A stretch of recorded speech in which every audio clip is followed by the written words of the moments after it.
I just thought of something.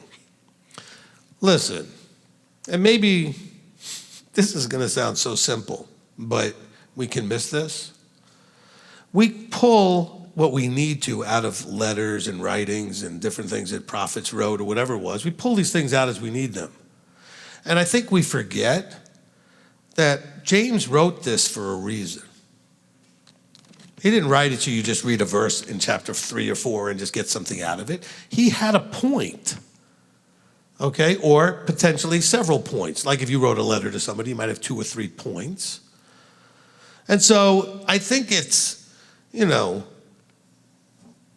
behooves us, if that's the right word, to figure out the point he's trying to make. So if you're reading chapter 3 or 4 and you haven't read the letter in a while, go back to the beginning and make sure we understand what he's trying to say so that you know what chapter 3 or 4 fits into the point he's trying to make.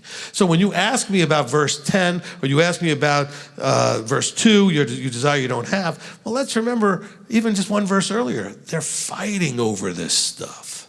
It's causing strife. Okay, so you got to kind of follow this stuff through, okay?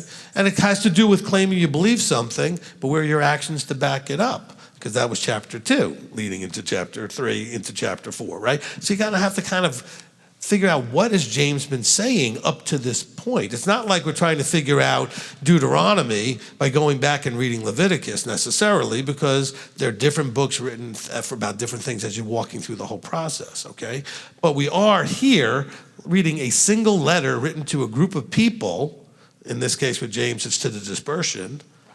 And he has a message. And the message is cohesive, if you would read it as a message that's cohesive, right? And then keep that in your mind as you're reading it. Like, what is the message here? Okay, like if you're reading Deuteronomy, you have to know these are Moses's final words recapping the journey so they're ready to go forward when they go in the land. I just gave you the summary in 2 sentences, okay? And you have to have that in mind when you read that whole book.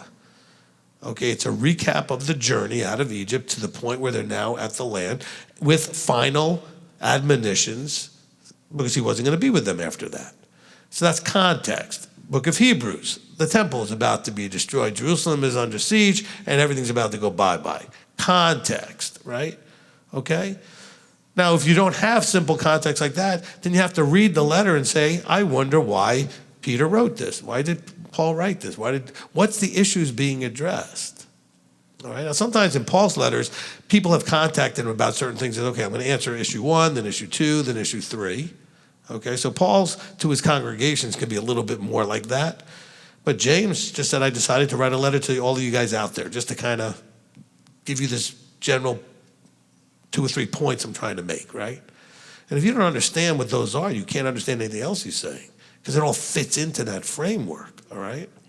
That's really what's critical in terms of, I always say context is everything, right? So, all right. No, and a good teacher for sure.